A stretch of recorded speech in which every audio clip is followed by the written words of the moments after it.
যখন জনসাধারণের মাল নেতারা লুটে লুটে খাবে, জনসাধারণের মাল, বিপিএল এর মাল, এপিএল এর মাল, ইন্দিরাবাসের মাল, সড়ক যোজনার মাল, বিধবা ভাতা, বয়স্ক ভাতা, আপনার নানা রকম সরকারি মাল যা বরাদ্দ হবে সাধারণ মানুষের জন্যে, তাতে মেম্বার আর প্রধান লুটে লুটে লুটে লুটে শেষ করে দিবে। এমন একটা জামানা আসবে, জেনে নাও কিয়ামত কাছিয়ে গেছে। জনসাধারণের মাল, সরকারি বরাদ্দ মাল লুটে খাবে। হাজি ভাই, আপনারা শীতে হলো মুখটা একবার খুলেন, বর্তমান প্রধানরা ফেরেশতা, পঞ্চায়েত মেম্বাররা লুটছে কি লুটছে না? আরে হ্যাঁ না বলে না? লুটে শেষ করে দিচ্ছে। তাহলে কিয়ামত আর বেশি দূরে নাই। ওয়াল আমানাতু মাগনামান, আমানতের খিয়ানতি চলবে। মসজিদের টাকা, মাদ্রাসার টাকা, গ্রামে জামাতের টাকা, সরদারি টাকা, বাইতুল মালের টাকা, খিলাফের টাকা, পার্টির টাকা, যার কাছে আমানত রাখা হবে ওই আমানতের খিয়ানতি চলবে। আসল আমানত আর ফিরে পাওয়া যাবে না, আমানতদার লোকের অভাব হয়ে যাবে। জনসাধারণের মাল মেম্বার প্রধানে লুটে খাবে, আমানতের খিয়ানতি চলবে। ওয়াযাকাত মাগরামান, সারা বছরের আল্লাহর যে ট্যাক্স একটা আছে, সোনার যাকাত, চাঁদির যাকাত, পশুর যাকাত, মালের যাকাত, যাকাতুল ফিতর, যাকাতুল ওসর, যেগুলো আল্লাহর তরফ থেকে বরাদ্দ আছে, এই মালগুলো দিবে না। এগুলো দিতে তাদেরকে বড় কষ্ট লাগবে। এগুলোকে তারা মনে করবে জরিমানা হচ্ছে, আমাদের উপরে চাপ সৃষ্টি করা হচ্ছে। যাকাত দিতে তাদের বড় কঠিন অবস্থা হয়ে দাঁড়াবে। ওয়াযাকাতু মাগরামান, তিনটে বলেছি, আবার আস্তে আস্তে আগাবো। তো আল্লাহ রসুল হজ্জাতুল বেদাতে যখন বিদায় নিলেন, 1.5 লক্ষ সাহাবী পৃথিবীতে ছেড়ে গেছিলেন, কম বেশি 1.5 লক্ষের সঙ্গে বক্তব্য রেখেছিলেন। এক একটা সাহাবী চরিত্রের দিক থেকে এক একটা আপার লেভেলের মানুষ ছিলেন। রাজনীতি নেতাকে কেন আল্লাহ আগে ধরলেন? বলবে ইসলামে রাজনীতি নাই, খালি আঙুল টিপো, তসবিহ করো। জি না, ইসলামেও ইসলাম শিখিয়েছে রাজনীতি। ভাই আমার, ইসলাম শিখিয়েছে। বিশ্ব নবী এমন একজন নেতা ছিলেন, একজন খ্রিস্টান দার্শনিক বলেছেন, নবী মুহাম্মদ সাল্লাল্লাহু আলাইহি সাল্লাম যদি আর 10 বছর বাঁচত, 10 বছর, তো পৃথিবীতে ইসলাম ছাড়া দ্বিতীয় কোনো ধর্ম থাকতো না। তিনি এত বিরাট বড় পণ্ডিত এবং বড় নেতা ছিলেন। তিনার হাতের তৈরি নেতা, তিনার হাতের তৈরি নেতা। জি ভাই, আজকে বলেন আপনার আমার ঘরের নেতারা কি অবস্থা করছে? সরকারি টাকা শেষ করে দিচ্ছে। আর রসুলের হাতের তৈরি নেতা একটা, তার নাম হযরত উমর। দুটো জিনিসকে পাশে পাশে রাখবো। যদি বোর্ডে একটা দাগ টেনে দিই আর জিজ্ঞেস করি দাগটা ছোট না বড়, আপনি বলতে পারবেন না। পাশে আরেকটা দাগ টানলে তখন বলবেন এই দাগটা বড়, ওই দাগটা ছোট, প্রথম দাগটা বড়, এই দাগটা ছোট, কিংবা এইটা বড়, ওইটা ছোট। তো দুইটা নেতা পাশে পাশে রাখবো। 2002 সালের ঘটনা বলছি। 2002 সালে জি এক নেতা গেছিল বাংলাদেশ বেড়াতে। সকালবেলায় বাড়ি ফিরছে, আমাদের দেশের যে কোনো একটা রাজ্যের সিএম ছিল। যখন সে বাড়ি ফিরছে তো পেপারে বড় করে হেডিং বেরিয়েছে, যুগান্তর পেপারে, ভারতবর্ষের অমুক মন্ত্রী বাংলাদেশে সকালে ফ্লাইটে অক্ষত সুস্থ অবস্থায় নিজের দেশে ফিরলো, পেপারে বের হয়েছে, আজকে সকালে চলে গেল। তিনি বেডটি খেয়েছেন। বেডটি কাকে বলে? বিছানায় বসে এক কাপ চা খেয়েছে, তার দাম 18,000 টাকা। কাপটা কত বড় ছিল না ওর হলার কত বড় ছিল? 18,000 টাকা চা খেয়েছে। ভাই একবার বুঝেন আমার কথাটা, ধীর মস্তিষ্কে বুঝেন। এখানে আমার বায়ান উঠবে না, মানে এখানে ঘন ঘন এটাকে ডাউনলোড করছে। খুব কঠিন জায়গায় আজকে আমি এসে গেছি, খালি টাইমটা কোনো রকম পার হলেও জানে বাঁচি। এটি এখানটা ডাউনলোড করছে, একবার করে ছাত্র উঠছে, একবার কে উঠছে, আর কাকে বাধা দিল? আমার মাথা কাটে এগুলোতে। একটা লাইন নিয়ে আমি বক্তব্য রাখি, মাথা স্লিপ হয়ে যাবে। তো 18,000 টাকা এক কাপ চা খেয়েছিল। কাপটা কত বড়, আর ওর হলারটা কত বড়, পেটটা কত বড়। বন্ধু আমার, এইটা হলো কম্পিউটার যুগের নেতা, এইটা হলো রকেটের যুগের নেতা, আধুনিক যুগের নেতা। যারা দাবি করে আমাদের মতো জ্ঞানী কেউ নাই। আর আগেকার যুগের লোকরা বুদ্ধি কম ছিল, মাথা মোটা ছিল, তাদের হুঁশ ছিল না, তাদের জ্ঞান ছিল না। ওই যুগের নেতা, একটা নেতার নাম বলছি, যিনি রসুলের দাসে পড়ে মানুষ হয়েছে, যার গুরু ছিল নবী মুহাম্মদ সাল্লাল্লাহু আলাইহি সাল্লাম। ওই নেতাটার নাম হচ্ছে হযরতে উমর শুয়ে আছেন মদিনা মানওয়ারার মসজিদে, একটু রেস্ট নিচ্ছেন মসজিদে নববীতে। মসজিদ পাথরের তৈরি নয়, মসজিদ হলো খেজুর গাছের পিলার, আর খেজুর গাছের ছাওয়ানি, নিচেতে বালু আছে, সাজদা করলে কপালে বালু মাটি উঠে চলে আসে। সেই জায়গায় শুয়ে আছেন হযরতে উমর। আর এইদিকে একদল সৈন্যকে পাঠিয়েছে, যাও তোমরা জেরুজালেমে, সেখানে গিয়ে তোমরা দ্বীনের দাওয়াত দাও, সেখানে গিয়ে তোমরা কালেমার দাওয়াত দাও। সমস্ত সৈন্যগুলোকে, ওই জামাতের লোকগুলোকে একটা কেল্লাই ভরে অবরোধ করে দিয়েছে জেরুজালেমের সৈন্য।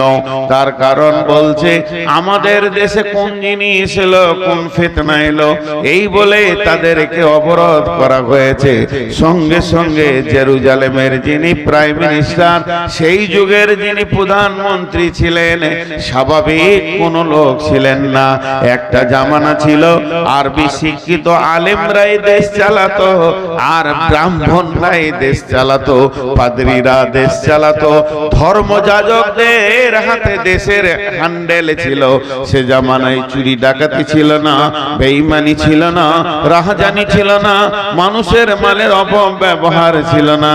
তাই সেই দেশে যখন সৈন্যগুলো অবরুদ্ধ হয়ে রয়েছে, তখন ওই জেরুজালেমের যিনি প্রাইম মিনিস্টার, একজন পোপ মানে হচ্ছে পাদ্রী, বিরাট বড় যেটা গির্জা গোটা দেশের, সেই গির্জার যিনি হেড পোপ, সে হযরত উমরকে একটা চিঠি লিখলেন। আমিরুল মুমিনিন, খলিফাতুল মুসলিমিন, আপনার দেশের সৈন্য আমার দেশে কেল্লায় অবরোধ অবস্থায় রয়েছে, অতএব আপনার সঙ্গে আমি যুদ্ধে যেতে চাই না, আপনার সঙ্গে আমি লড়াই করতে চাই না। আমি চাই আপনি আমার দেশে আসেন, আপনি আমি বসে একটা সমঝোতা করে নিব। এই বলে সেই চিঠিটাকে একটা দূতকে দিয়ে পাঠালেন।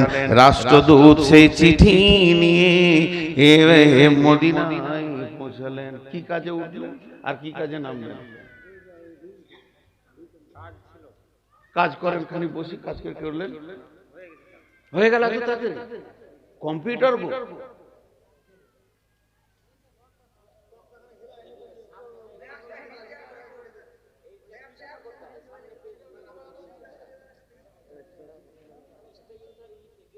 আমার প্রতিবার মন কেটে যেছে, আল্লাহর কসম দিয়ে বললাম। ওই যে এম ছিল বলে আসছে, দপ দপ করে চলে যাচ্ছে।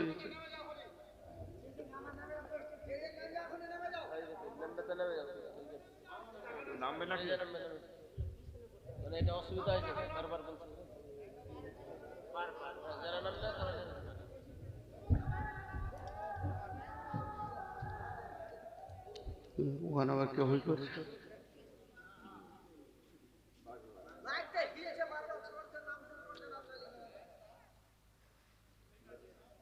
তুই ফের কেন এলি? এই তুই নিচে বস।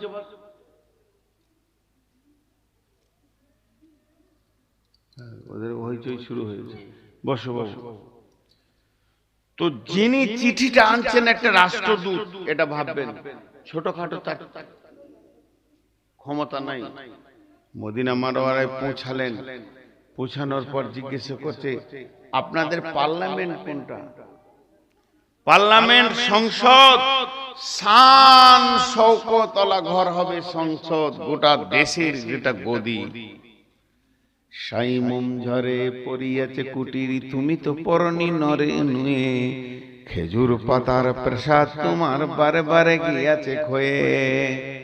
সাইমুম ঝরে পড়েছে কুটিরি, তুমি তো পরনি নুয়ে, খেজুর পাতার প্রসাদ তোমার বারে বারে গিয়াছে খয়ে। ঝড় হয়েছে, বৃষ্টি হয়েছে, পাতাগুলো ঝরে পড়ে গেছে, ছাদটা খালি হয়ে গেছে। উমার রে, তোমার শাসনটা তো মজবুত ছিল, শাসন তো পড়ে যায়নি, শাসন ছিল মজবুত, বিল্ডিং ছিল দুর্বল। এই জন্য একজন বলেছেন উস জামানা মে মসজিদ থি কাচ্চি, लेकिन मुसल्ली थी पक्की। इस जमाना में मस्जिद है पक्की, मुसल्ली है कच्ची। मस्जिदे मरसिया खां है के नमाजी ना रही, यानी ओ साहिबे औसाफे হিজাজি না রাখে। আল্লামা কবি ইকবাল বলছেন পৃথিবীতে যেন এক চেঞ্জ হয়ে গেল। ওয়াইসে কম কি ও পুখতা খিয়ালি না রহি, বরকে তাবি না রহি, সোলা মকালি না রহি, রহ গে রসমে আজা रूहे बिलाली ना रही। मस्जिदे मरसिया खा है के नमाजी ना रही, यानी वो सा फलसफा रह गए, तलकीने गजली ना रही, यानी वो साहिबे औसाफे हिजाजी ना रही।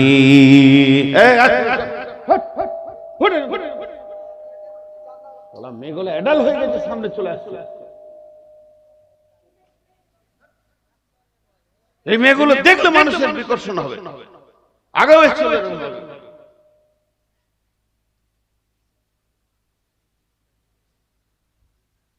তো মসজিদ প্রথমে বক্তাদেরকে ধরেছে আল্লামা কবি ইকবাল।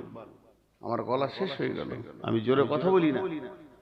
আল্লামা কবি ইকবাল বলছে পৃথিবীতে বক্তা অনেক হয়ে গেছে, আমাকেই ধরেন এক নম্বর চিটিংবাজ বেঈমান বক্তা, কিন্তু খালি সুরেলি বক্তব্য দিচ্ছে যেন মানুষ আমার হয়ে যায়, আমল করুক বক্তার নিয়ত নাই। বেঈমান আমি প্রথমে। এখানে যতগুলো লোক বেঈমান আছে সিরিয়াল নম্বর 1 এ নূর মোহাম্মদ আগে আছে। আল্লামা কবি ইকবাল বলছে ওয়াইসে কম কি ও পুখতা খিয়ালি না রহি, বরকে তাবি না রহি, সোলা মাকালি না রহি। আমি ঘর থেকে এসেছি টাকা ইনকাম করার জন্য, আল্লাহর কসম আমি ঘর থেকে এসেছি, কি আমল করবে না করবে এটা আমার দেখার দরকার নেই। আমি এসেছি আমার মার্কেটটা যেন ভালো থাকে, আমার এলাকাতে লোক যেন আবার দ্বিতীয়বার নেই, বায়ানটা এত মজবুত করে দিব, লোক আমাকেই যেন চাই। এই নিয়ে আমার বক্তব্য হচ্ছে, এই জন্য পাবলিক আমল করছে না। বরকে তাবি না রহি, সোলা মকালি না রহি, যারা শুনতে এসেছে তারা আমল করব নিয়তে আসেনি। কোন বক্তা কেমন বলে, কার বলার ভঙ্গিটা ভালো কার খারাপ, ওই নিয়তে তারা এসেছে। জালসাটা শেষ হবে, লোক অনুসূচনা করতে করতে বাড়ি যাবে। তাই তোরে জীবনে 40টা 50টা 60টা বছর চলে গেল, আর তো আর জীবন নাই। যা বললো মৌলবীরা ওই আমলগুলোই করব, এই রকম নিয়ত নিয়ে বাড়ি জানেওয়ালা একটাও নাই। রাস্তাতে খালি গল্প চলবে, সিরাজুল ভালো বলেছে, নানুর মোহাম্মদ ভালো বলেছে, এই আলোচনা করতে করতে সময়টা শেষ করে দিবে। মাহরাহ গায়ে রসমে আজান, বিলাল যেমন আজান দিয়েছে ওই শব্দগুলো দিয়ে আজও আজান হয়। যতগুলো মসজিদ আছে বেলালের মতো করে আজান দেয়, একটা শব্দ বাড়ায় না, একটা শব্দ কমায় না। কিন্তু বড় দুর্ভাগ্যের বিষয়, বেলালের যে অন্তর নিয়ে আজান দিত ওই অন্তরটা একটা মুয়াজ্জিনের এখন নাই। আজানকে কত ভঙ্গি করে, কিন্তু মক্কা মদিনায় এখনো আজান হয় সাদা সিধে, আল্লাহু আকবার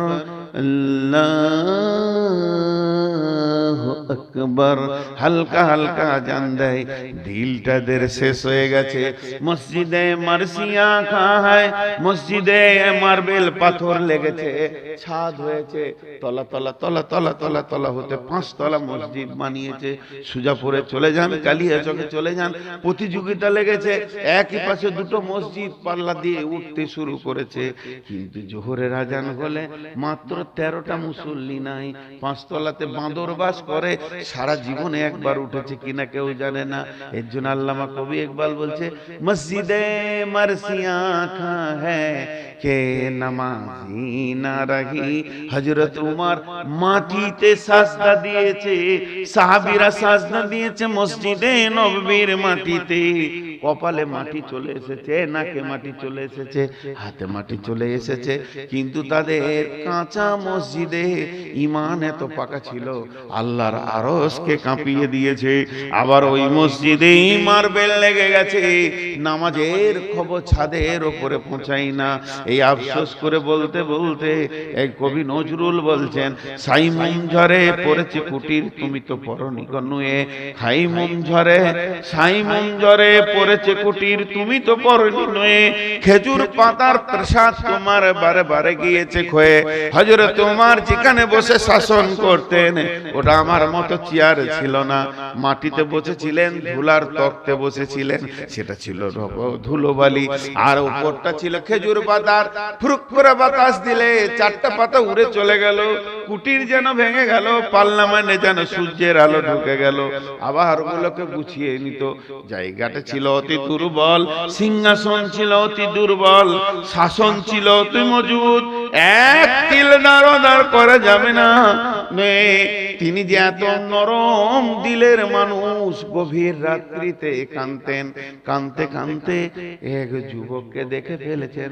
একটা যুবক খালি উস উস উস উস করছে গভীর রাত্রে মদিনার মাঠে, কেউ নাই, শুধু আলের উপরে একটা যুবক একবার ডান দিকে যায়, একবার বাঁ দিকে যায়, আর মাঝে মাঝে জোরে নিঃশ্বাস নেয়। উফ উফ। হযরত উমর গেলেন, গভীর রাতে কে থাকবে আর। হযরত উমর গেলেন, গিয়ে বলছে, বন্ধু তুমি খুব অস্বস্তি অবস্থায় রয়েছো, কি হয়েছে বলো? ও বলছে, ছাড়ো, আপনি বিরক্ত করেন না, এই গভীর রাতে তোমার কি অসুবিধা বলো। বার 2-3 যখন জিজ্ঞেস করেছে, যুবক বলছে, আপনি কে? আমি তা জানি না, আমি একটা সমস্যায় পড়েছি, আমি বেদুইন মানুষ, আমি আর এখানে বাড়ি নয়, কয়েকদিন ধরে আমি আমার স্ত্রীকে নিয়ে সফর করছি, আরো হয়তো কিছু সফর বাকি আছে, এই অবস্থায় এই পর্যন্ত গভীর রাতে পৌঁছেছি। আমার সেই স্ত্রী ছিল ডেলিভারি, ওর প্রসব যন্ত্রণা উঠে গেছে, ওই যে আলটা উঁচু পাথরটা রয়েছে ওই আড়ালি আমার স্ত্রী প্রসব যন্ত্রণায় কাতর রয়েছে, আমি কিছু করতে পারছি না, তার উপকার করতে পারছি না, তাই আমি অতি অস্বস্তি বোধ করছি। ওমর বললেন, দাঁড়াও। ছুটে গেল বাড়িতে, গিয়ে বিবিকে বলছে, বিবি রে, বেগম রে, তোর ঘরের সামনে আল্লাহ আল্লাহর জান্নাতের দরজা লেগে গেছে। বিবি রে জান্নাতে ঢুকবি তে তাড়াতাড়ি আয়, বিবি রে তাড়াতাড়ি আয়, বিবি লেট করিস না, জান্নাত আল্লাহর যেন তোর ঘরের দরজায় লেগে গেছে। যেমন স্বামী তেমন বিবি সঙ্গে সঙ্গে কবরে কাপড় বেঁধে বেরিয়ে গেল। আমিরুল মুমিনিন বলেন কি করতে হবে? আমার এত জান্নাত কাছে বলে আয় আমার সাথে মাঠে আয়। আধার রাত্রিতে মাঠে নিয়ে গিয়ে বলল, এই আমার যুবক বন্ধু, আমি একে নিয়ে বসি আর ওর স্ত্রী দেখা ওখানে প্রসব যন্ত্রণায় ছটফট করছে, তুমি একটু মেয়েদের আসান করে দাও, ধাত্রীর কাজটা করে দাও, যে কাজে মেয়েরা আসান পেয়ে যায়, বাচ্চাটা হয়ে যায়, এই কাজটা করে দাও। বাচ্চাটা নরমাল যখন হয়ে গেল, বাচ্চা নাভি কাটা হলো, বাচ্চাকে কোলে নিয়ে ওখান থেকে আমিরুল মুমিনিন বিবি বলছে, আমিরুল মুমিনিন খলিফাতুল মুসলিমিন, আপনি আপনার বন্ধুকে বলে দেন তার পুত্র সন্তান হয়েছে। যখনই আওয়াজটা এলো আমিরুল মুমিনিন যুবকটা এমনি করে তাকিয়ে দেখছে, ইনি নাকি ওমর, যার নাম শুনেছি সেই ওমর, আমিরুল মুমিনিন খলিফাতুল মুসলিমিন। তাই তিনি বলছেন, কবি বলছেন, সাইমম জ্বরে পড়েছে কুটির, তুমি তো পরনি নুয়ে, খেজুর পাতার প্রসাদ তোমার বারে বারে গিয়েছে ক্ষয়ে, তোমার শাসন এত মজবুত ছিল, তুমি কত কোমল নরম দিলের মানুষ, ধাত্রী কাজে নিজের বিবিকে লাগালে, কিন্তু আবার একদিকে ছেলেকে শাসন করেছো, একটা করার আগে ছেলেকে ছেড়ে দাওনি, তোমার শাসন এত মজবুত, তুমি এত মজবুত মানুষ। সেই উমার লোক পাঠিয়েছে জেরুজালেমে, আর রাষ্ট্রদূত চিঠি নিয়ে চলে এলো জেরুজালেম থেকে। আমিরুল মুমিনিন খলিফাতুল মুসলিমিন, এটা আমাদের দেশের চিঠি পড়েন, চিঠিটা এমনি করে চোখ লাগিয়ে বলছে, আচ্ছা আমাকে ডাকা হয়েছে সেই দেশে, হ্যাঁ আমি সৈন্য পাঠিয়েছি সেখানে আল্লাহর দ্বীনকে প্রচার করতে, তাদেরকে কেল্লায় ঘুরে অবরোধ করা হয়েছে, তার জন্য আমাকে সেখানে ডাকা হয়েছে। আমিরুল মুমিনিন বুঝে নিলেন যে আমাকে সেখানে ডাকা হয়েছে। আহা, আমাকে ডাকা হয়েছে এই কথা যখন বুঝে নিলেন, আমিরুল মুমিনিন কি বলছেন, আসলামা আসলামা। আসলামাটা কে? আসলামাটা হচ্ছে রাজ কোষাগার থেকে, রাজ ভান্ডার থেকে ওকে একটা খাদিম দেওয়া হয়েছিল, একটা লোক প্রধানমন্ত্রীর সঙ্গে থাকবে, মাত্র একটা লোক, তার নাম আসলামা। আসলামা যেই ডেকেছে এসে বলছে, সালাম আলাইকুম। আমিরুল মুমিনিন আদেশ করেন, একটা উট রেডি করো, জেরুজালেম যেতে হবে, এখন দিন ইসলামের জন্য জেরুজালেম যেতে হবে, একটা উট রেডি করো। আসলামা উটটাকে এমনি করে সাজিয়ে নিয়ে এলো, যেই গেটে দাঁড়ালো, খলিফা উমার উঠে চেপে গেলেন, বিরহীন বিরতিহীন চলতে শুরু করলেন। কবি নজরুল বলছে, হেরি পশ্চাতে চাহি, তুমি চলিয়াছ রৌদ্র দগ্ধ দূর মরু পথ বহি, জেরুজালেমের কেল্লা যেতায় আছে অবরোধ করি, বীর মুসলিম সেনাদল তব বহুদিন মাস ধরি, দুর্গের দ্বার খুলিবে তারা, বলেছে শত্রু শেষে, উমার যদি গো সন্ধিপত্রে স্বাক্ষর দেয় এসে, হাইরে আদের ধারার মালিক আমিরুল মুমিনিন, শুনেছে খবরই একা একে উঠে চলেছে বিরতিহীন, সাহারা মরুর ঊর্ধ্ব, সাহারা পাড়াইয়ে ঝুলিতে দুখানা শুকনো খুবজ রুটি, সাহারা পাড়াইয়ে ঝুলিতে দুখানা শুকনো খুবজ রুটি, একটি মশকে এতটুকু পানি, খোরমা 2-3 মুঠি, প্রহরী বিহীন সম্রাট চলে, একা উঠে চোরি, চলেছে মাত্র একটা গোলাম, উটের রশি দড়ি, মরুর ঊর্ধ্ব আকাশে সূর্য আগুন বৃষ্টি করে, মরুর ঊর্ধ্ব আকাশে সূর্য আগুন বৃষ্টি করে, সেই সে আগুন তাতে খৈসম ফুটে বালুকার মরু পরে, কিছু দূর যেতে উঠ হতে নামি, কহিল গোলামের ভাই, কিছু দূর যেতে উঠ হতে নামি, কহিল গোলামের ভাই, পেরেশান বড় হইয়াছে চলিয়া, এইবার আমি যাই, মরুর ঊর্ধ্ব আকাশে, মরুর ঊর্ধ্ব আকাশে আগুন, পেরেশান বড় হইয়াছে চলিয়া, এইবার আমি যাই, উটের রশি ধরিয়া অগ্রে উঠে বসো উঠে, তপ্ত বালুতে চলে যে চরণে রক্ত উঠেছে ফুটে। গোলাম দুই হাত ধরে চুমি, গোলাম দুই হাত ধরে চুমি, কাঁদিয়া কহিল উমার এখনে আদেশ করেন কেমনে আপনি। গোলাম রহিবে উটের পিঠে আরাম করিয়া বসি, আর হেঁটে যাবে খলিফা উমার ধরিয়া উটের রশি। খলিফা দেখছে আমি যদি গম্ভীর হয়ে থাকি উঠে চাপতে পারবে না, তাই খলিফা ফিক করে হেসে দিয়ে বলছে, খলিফা হাসিয়া বলে তুমি জিতে গিয়ে বড় হতে চাও ভাই রে এমনই চলে।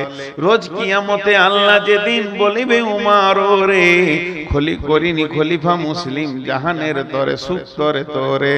কি জবাব দিব কি করিয়া মুখ দেখাবো রসুলের ভাই, আমি তোমাদের প্রতিনিধি মাত্র মোর অধিকার নাই। আরামে সুখের মানুষ হইয়া মানুষের নিতে সেবা, ইসলাম বলে সকলে সমান কে বড় ক্ষুদ্র কে বা। গোলাম চড়িল উটের পিঠে উমার ধরিল রশি, মানুষে স্বর্গে তুলিয়া ধরিয়া ধুলাই নামলে শশী। জর্দান নদী হও যবে পার শত্রুরা কয়ে হাকি, যার নামে কাঁপে অর্ধ পৃথিবী সে এই উমার নাকি। এবার পালাক্রমে চলছে চলছে, একবার গোলাম একবার উমার, একবার গোলাম একবার উমার। যেতে যেতে যেতে যেতে জর্দান নদীটা যখনই পার হয়ে যাবে, ওই পারটা জেরুজালেম। ওরা সংবাদ পেয়ে গেছে গোয়েন্দা মারফতে 18 লক্ষ বর্গ মাইলের বাদশা আসছে আমাদের দেশে। এই খবর শোনার সঙ্গে সঙ্গে প্রাইম মিনিস্টার কয়েকজন সৈন্যকে পাঠিয়ে দিয়েছে, কোম্পানি মেজরকে পাঠিয়ে দিয়েছে। তাকে তোমরা স্যালুট করবে, সম্মান জানাবে, সুস্বাগতম দিয়ে নিয়ে আসবে, যেন এতটুকু ত্রুটি না হয়ে যায়। বিশাল সাম্রাজ্যের মালিক, এইটুকু যেন ত্রুটি না হয়, মান সম্মানে না লেগে যায়, এইভাবে তোমরা স্যালুট দিয়ে আমাদের দেশে নিয়ে আসবে। এই বলে যখন কোম্পানি মেজর সেখানে পৌঁছালো, আবার পালাক্রমে চলছে, কে জানে কে জানে এ খবর কে জানে, পালা চলছে ওদের ভিতরে। এখন জর্দান নদী যখন পার হচ্ছে, উমারের পালা পড়ে গেছে, উটের লাগাম ধরে হাঁটবে, আর আসলামা উমারের গোলামকে উটের উপরে যেতে হবে। উমারের গোলাম উঠে চেপে আছে, উমার লাগাম ধরে নদী পার করেছে। এমন সময় কোম্পানি মেজর একটা স্যালুট মেরে দিয়ে বলছে, আদব নেহেন জাহাপনা, খোশামদিদ সুসংবাদ, আমাদের দেশে আসার জন্য আমরা ধন্য হলাম, আমাদের দেশে মাটিতে পা দেওয়ার জন্য আমরা ধন্য হলাম। যখন এই কথা বলেছে, আসলামা উটের উপরে ঝরঝর করে কেঁদে ফেলেছে, কাঁদতে কাঁদতে বলছে, আমাকে কেউ স্যালুট দেবেন না, আমাকে কেউ স্যালুট জানাবেন না, আমাকে কেউ ধন্যবাদ দেবেন না, আমি হলাম আসলামা উমারের খাদিম মাত্র। যিনি লাগাম ধরে হাঁটছেন ইনি হতেন 22 লক্ষ বর্গ মাইলের বাদশা, খলিফাতুল মুসলিমিন, আমিরুল মুমিনিন হযরত উমর। কোম্পানি মেজর তো অবাক, কি ব্যাপার, উমর উটের লাগাম ধরে হাঁটছে, এটা কোন মানুষ, এটা কি জিনিস দেখলাম? বাদশা দেখেছি, রাজা দেখেছি, মন্ত্রী দেখেছি, এরকম পূর্ণাঙ্গ মানুষ দেখিনি, দেখে তো অবাক লাগে। বন্ধুরা আমার, হযরত উমর দেখিয়ে দিলেন, আমি তো জেরক্স কপি, অরিজিনাল কপির নাম হচ্ছে হযরত মুহাম্মদ সাল্লাল্লাহু আলাইহি ওয়াসাল্লাম। কোম্পানি মেজর নিয়ে গেল, গির্জা ঘরে গিয়ে উঠলো, আপসের মধ্যে কথা চলতে চলতে চলতে চলতে চলতে হযরত উমর সময়টা দেখে বললেন পুরোহিতকে, আমাকে দেখ 2 মিনিট ছেড়ে দেন। বলে কেন, কি করবেন 2 মিনিটের জন্য? বলে নামাজের টাইম হয়ে গেছে, গির্জার বাইরে ফাঁকা জায়গায় 2 রাকাত নামাজ পড়ে চলে আসি কসরের। তখন এই পুরোহিত বলছে, আমাদের এই আঙ্গিনায় গির্জায় পড়িলে নামাজ হবে নাকি কবুল আল্লাহর দরগায়? আমাদের গির্জাটা তো পবিত্র, এখানে নামাজটা পড়লেন তাহলে কবুল হবে নাকি আল্লাহর দরগায়? হযরত উমর বললেন, না, এর জন্য নয়, আমার সৈন্য সংখ্যা এত বেশি, সামাল দেওয়া কঠিন হয়ে যাবে। আমি যদি গির্জাতে নামাজ পড়ে নিই, তাহলে ওরা ভেবে নেবে জেরুজালেম জয় হয়ে গেল, আর গির্জাকে ভেঙে মসজিদ বানিয়ে দিতে হবে, সামালা কঠিন হয়ে যাবে, হইচই লেগে যাবে। নহে কই ইসলামে ধর্ম, নহে যে আল্লাহর বিধান, করো গির্জারে মন্দিরে ভেঙে মসজিদে মুসলমান। মসজিদ বানাতে গেলে গির্জা ভেঙে মসজিদ হবে না, মন্দির ভেঙে মসজিদ হবে না, ইভেন কোন মুসলমানের জায়গা জবরদস্তি নিয়ে মসজিদ হবে না। লোক বলে রাম মন্দিরকে মসজিদ করেছে, এটা একটা বাচ্চা ছেলেও মুসলমানের বাচ্চা জানে জবরদস্তি জায়গাতে মসজিদ হবে না। হাজি গাজী মুফতি মৌলানার যদি জায়গা হয়, যদি না দিতে চায় জোর করে কেউ নিতে পারবে না। এই কথাটা যখনই উমার বলে দিলেন, গির্জার পুরোহিত বললেন তবে কেন আর হইব বাকি, সাম্যের তরে সভ্রপুরে সবাই হইব দাখিল ইসলামের ভিতরে। উমার তুমি হাতটা বাড়িয়ে দাও। উমার হাতটা বাড়িয়ে দিলেন, আর পুরোহিত হাতের ওপরে হাত রেখে বললেন আশহাদু আল্লাহ ইলাহা ইল্লাল্লাহ ওয়া আশহাদু আন্না মুহাম্মাদান আবদুহু ওয়া রাসূলুহু। এই নেতাটাকে বানিয়েছিলেন, এই নেতাটা কোন ফ্যাক্টরিতে হয়েছিল, এই নেতার স্কুলটা কোথায়, এই নেতাকে যে বানিয়েছেন তার নাম নবী মুহাম্মদ সাল্লাল্লাহু আলাইহি সাল্লাম। এই নেতা যেখানে পড়াশোনা করেছেন মসজিদে নববী আসহাবে সুফফাতে, এই নেতার চরিত্র তিনি আল্লাহ যার হাত দিয়ে গঠন করেছেন তিনি হলেন নবী মুহাম্মদুর রাসূলুল্লাহ সাল্লাল্লাহু আলাইহি সাল্লাম। সেই নবী পৃথিবী থেকে বিদায় হওয়ার আগে বলছে আমি কত সুন্দর নেতা বানিয়ে গেলাম, আর আমারই উম্মতের ভিতরে আবার নেতা হবে কিয়ামতের মাঠে। কিয়ামতের আগে তারা জনসাধারণের মাল লুটে লুটে খেয়ে গাড়ি বাড়ি বানিয়ে নরম বড় গদি বানিয়ে সুখের আয়েশের জীবন করবে রে। এটা হচ্ছে কিয়ামতের প্রথম আলামত। কিয়ামতের প্রথম আলামত এইটা। নেতা এমন হবে যে লুটে খাবে। এখন কি বলবো আর আপনাদেরকে, দ্বিতীয় হাদিসটা এখনো যায়নি, খালি গুনিয়ে দিয়ে বার ওলা মানাতো মাগনামান, আমানতের খিয়ানতি চলবে।